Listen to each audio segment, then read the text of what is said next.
फिर भी अगले मंत्र में उन दोनों के दृष्टांत से राजकार्य का उपदेश किया है। भावार्थ, इस मंत्र में श्लेष और वाचक् लुप्तोपमा अलंकार है।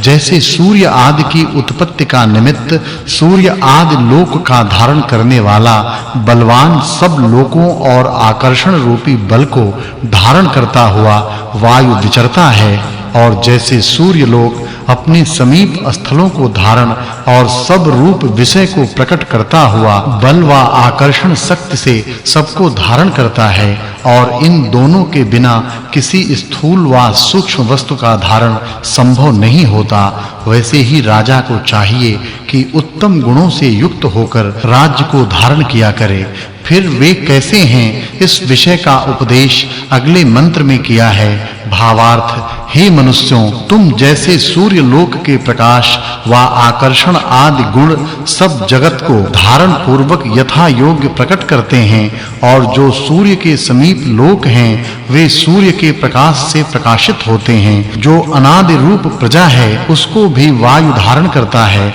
इस प्रकार होने से सब लोक अपनी-अपनी परिधि में स्थित होते हैं। वैसे तुम सद्गुणों को धारण और अपने-अपने अधिकारों में स्थित होकर अन्य सबको न्याय मार्ग में स्थापन किया करो। फिर भी वायु और भी सूर्य के गुणों का उपदेश अगले मंत्र में किया है। भावार्थ, इस मंत्र में उपमा अलंकार है। ईश्वर ने अग्नि रूप कारण से सूर्य, अग्नि और बिजली रूप तीन प्रकार की दीप्ति रची है, जिनके द्वारा सब कार्य सिद्ध होते हैं। जब कोई ऐसा पूछे कि जीव अपने शरीर को छोड़ के जिस यम के स्थान को प्राप्त होते हैं, ऐसा कहे। जैसे युद्ध में रथ, भृत्य आदि सेना के अंगों में स्थित होते हैं, वैसे मरे और जीते हुए जीव वायु के अवलंब से स्थित होते हैं। पृथ्वी, चंद्रमा और नक्षत्रादि लोक सूर्य प्रकाश के आश्रय से स्थित होते हैं। जो विद्वान हो अनाप्तों के कहने में विश्वास और विद्वानों के कथन में अश्रद्धा कभी न करनी चाहिए। फिर इस सूर्य लोक के गुणों का उपदेश अगले मंत्र में किया है। भावार्थ, इस मंत्र में वाचक् लुप्तोपमा अलंकार है। जब यह भूगोल अपने भ्रमण से सूर्य के प्रकाश का आच्छादन कर अंधकार करता है, तब साधारण मनुष्य पूछते हैं कि अब वह सूर्य कहाँ गया। उस प्रश्न का उत्तर से समाधान करें कि पृथ्वी के दूसरे पृष्ठ में है, जिसका चलना अति सूक्ष्म है। जैसे वह मूर्ख मनुष्य से जाना नहीं जाता, वैसे ही महाशय मनुष्यों का आशय भी और विद्वान लोग नहीं जान सकते। फिर इसके कृत्य का उपदेश अगले मंत्र में किया है। भावार्थ, इस मंत्र में वाचक् लुप्तोपमा अलंकार है। जैसे यह सूर्य लोक सब मूर्तिमान पदार्थों का प्रकाश छेदन वायु द्वारा अंतरिक्ष में प्राप्त और वहां से नीचे गिरकर रमणीय सुखों को जीवों के लिए उत्पन्न करता है, और पृथ्वी में स्थित 49 कोश पर्यंत अंतरिक्ष में स्थूल, सूक्ष्म, लघु और गुरु रूप से स्थित हुए जलों को, अर्थात जिनका सप्त सिंधु नाम है, आकर्षण शक्ति से धारण करता है, वैसे सब विद्वान लोग विद्या और धर्म से सब प्रजा को धारण करके सबको आनंद में रखें। फिर वह क्या करता है, इस विषय का उपदेश अगले मंत्र में किया है। भावार्थ, इस मंत्र में वाचक् लुप्तोपमा अलंकार है। हे सभापते, जैसे यह सूर्य लोक बहुत लोकों के साथ आकर्षण संबंध से वर्तमान सब वस्तु मात्र को प्रकाशित करता हुआ प्रकाश तथा पृथ्वी लोक का मेल कराता है, वैसे स्वभाव युक्त आप होइए। अब अगले मंत्र में वायु के गुणों का उपदेश किया है। भावार्थ, इस मंत्र में वाचक् लुप्तोपमा अलंकार है। हे सभापते, जैसे यह मनुष्य अपने आकर्षण और बल आदि गुणों से सब पदार्थों को व्यवस्था में रखता है, और जैसे दिन में चोर प्रबल नहीं हो सकते हैं, वैसे आप भी होइए।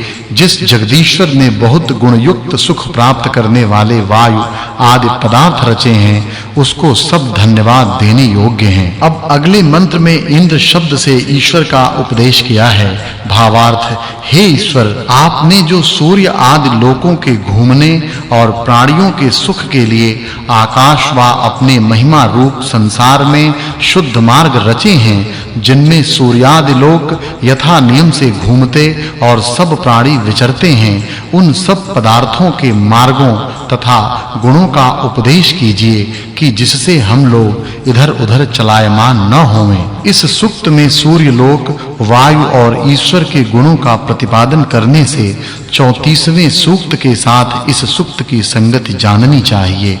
यह 7वां वर्ग, 7वां अनुवाक और 35वां सूक्त समाप्त हुआ। अब 36वें सूक्त का आरंभ है।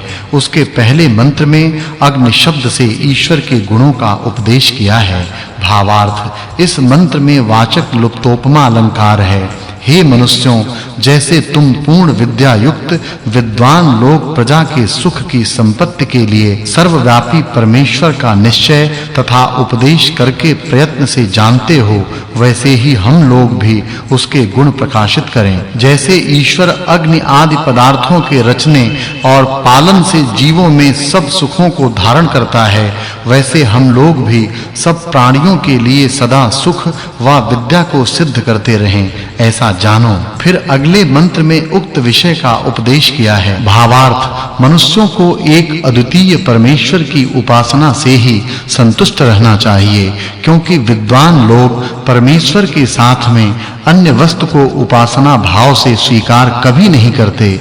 इसी कारण उनका युद्ध व इस संसार में कभी पराजय नहीं देख पड़ता, क्योंकि वे धार्मिक होते हैं और ईश्वर की उपासना न करने वाले उनके जीतने में समर्थ नहीं होते, क्योंकि ईश्वर जिनकी रक्षा करने वाला है, उनका पराजय कैसे हो सकता है। अब अगले मंत्र में भौतिक अग्नि के दृष्टांत से राजदूतों के गुणों का उपदेश किया है। भावार्थ, इस मंत्र में वाचक् लुप्तोपमा अलंकार है। हे अपने काम में प्रवीण राजदूत, जैसे सब मनुष्य महाप्रकाशादिक गुण युक्त अग्नि को पदार्थों की प्राप्ति व अप्राप्ति के कारण दूत के समान जान और शिल्प कार्यों को सिद्ध करके सुखों को स्वीकार करते, और जैसे बिजली रूप अग्नि की दीप्ति सब जगह वर्तती है और प्रसिद्ध अग्नि की दीप्ति छोटी होने तथा वायु के छेदक होने से अवकाश करने वाली होकर ज्वाला ऊपर जाती है, वैसे ही तू भी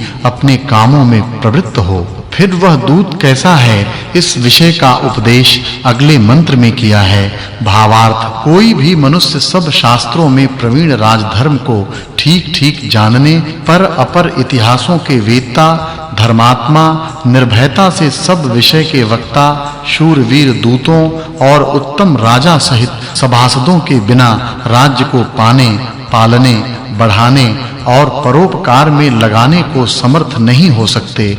इससे पूर्वोक्त प्रकार ही से राज्य की प्राप्ति आदि का विधान सब लोग सदा किया करें। फिर वह कैसा है, इस विषय का प्रकाश अगले मंत्र में किया है। भावार्थ, जो प्रशस्त राजा, दूत और सभासद होते हैं, वे ही राज्य का पालन करते हैं। इनसे विपरीत मनुष्य नहीं कर सकते। अब अग्नि के दृष्टांत से राजपुरुषों के गुणों का उपदेश अगले मंत्र में किया है। भावार्थ, इस मंत्र में वाचक् लुप्तोपमा अलंकार है।